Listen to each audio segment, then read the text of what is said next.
Bonjour, bienvenue à notre leçon numéro 7. Notre thème aujourd'hui, une femme aimante. Dans Matthieu chapitre 5, versets 15 à 16, on nous dit, on n'allume pas une lampe pour la mettre sur le boisseau, mais on la met sur le chandelier, et elle éclaire tous ceux qui sont dans la maison. Que votre lumière luise devant les hommes, afin qu'ils voient vos bonnes œuvres et qu'ils glorifient votre Père qui est dans les cieux. Une femme aimante, sa lumière ne doit pas être cachée, mais elle doit briller devant les hommes, afin qu'ils voient votre belle manière d'agir et qu'ils en attribuent la gloire à notre Père céleste.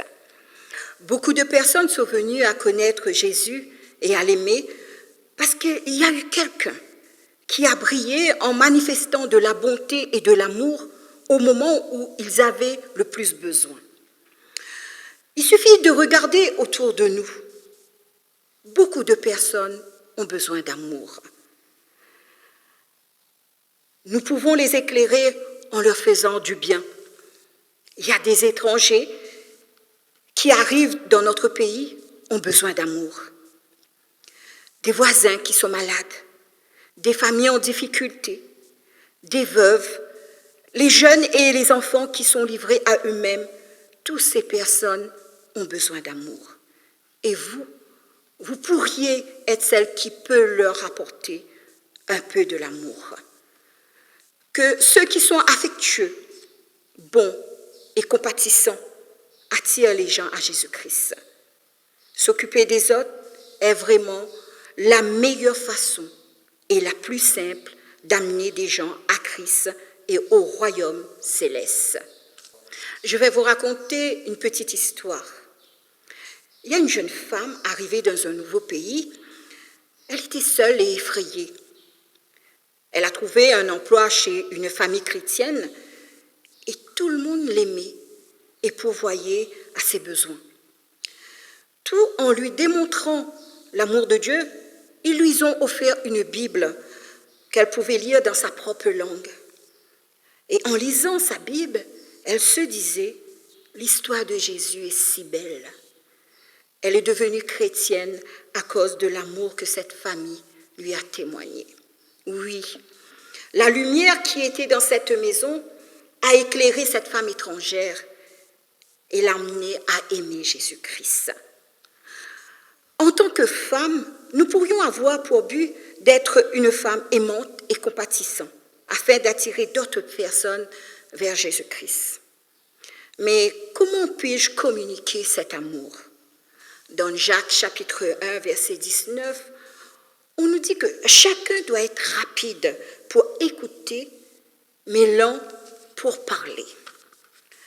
À travers ce verset, nous voyons que l'écoute est capitale. Écouter est un moyen de manifester de l'attention. Et la plupart d'entre nous ne sommes pas des bons écouteurs. Mais, bien sûr, c'est moi en premier. Mais nous pouvons apprendre à le devenir. Nous allons voir 3 bonnes attitudes à l'écoute. La première attitude, c'est le langage corporel. Les experts disent que 90% de notre communication passe par le langage du corps, à savoir que nous disons parfois une chose, mais notre corps exprime tout à fait autre chose. Une bonne écoutante fait face à la personne qui lui parle. Elle garde une posture ouverte, c'est-à-dire n'a pas le bras et les jambes croisés. Elle est légèrement penchée vers l'avant et maintient un contact visuel avec son interlocuteur. La deuxième attitude, c'est avoir des questions ouvertes. En posant des questions ouvertes, vous accomplirez davantage que si vous posez des questions fermées. Les questions ouvertes servent à comprendre, à faciliter l'expression, à dialoguer. Elles permettent de recentrer l'entretien lorsque celui-ci part dans tous les sens. Des questions ouvertes font appel à la raison, aux opinions, aux idées, aux sentiments et aux explications. Elles permettent à votre interlocuteur de partager pendant que vous écoutez. Par contre, les questions fermées demandent des faits et ne requièrent qu'un oui ou un non comme réponse. Ce genre de questions empêche les gens de s'exprimer. La troisième attitude, c'est l'écoute réflexive. Très souvent, la personne qui parle a une idée qu'elle n'arrive pas à exprimer exactement comme elle le voudrait. L'écoutant réflexif va vérifier auprès d'elle pour s'assurer qu'elle a bien compris. Elle renvoie à son interlocuteur ce qu'elle pense avoir compris, du style « Je comprends que tu as dit ceci » et attend de voir quelle sera sa réponse. L'amour écoute et entend. Non seulement les mots, mais comprend aussi le sentiment derrière les mots. L'amour prend le temps de vérifier si le message reçu est bien celui qui est donné. Considérez l'histoire biblique de la femme adultère dans Jean chapitre 8, versets 1 à 11. L'amour a été démontré dans la façon dont Jésus a traité cette femme. Les pharisiens sont venus en la grondant, en la condamnant, en la punissant, en la blâmant et en l'humiliant. Jésus, lui, a communiqué l'amour. Il l'a accepté et lui a pardonné. Il l'a traité avec dignité et respect. Il lui a redonné du courage. Nous allons voir 3 barrières qui nous empêchent d'avoir une écoute efficace. Le premier, c'est le jugement. Si nous critiquons, nous blâmons, nous humilions les personnes qui veulent nous parler, cela empêche l'autre de continuer à s'exprimer.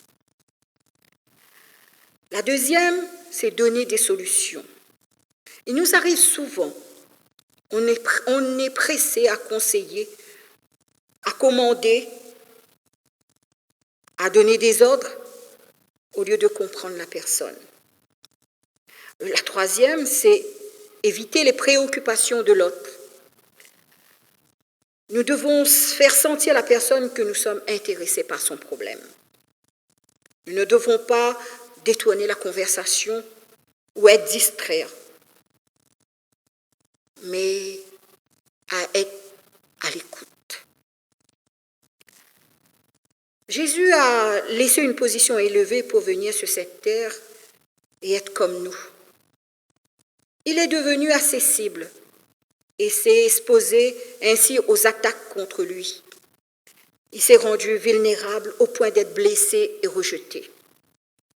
L'amour nous fait dépouiller de notre fierté et nous rend accessibles, prêts à montrer notre côté humain. L'amour encourage. Encourageons-nous les uns les autres. Dans Hébreux, chapitre 10, verset 25, on nous dit « Encourageons-nous les uns les autres ». Exprimer notre appréciation de vive voix est le meilleur moyen d'encourager une personne.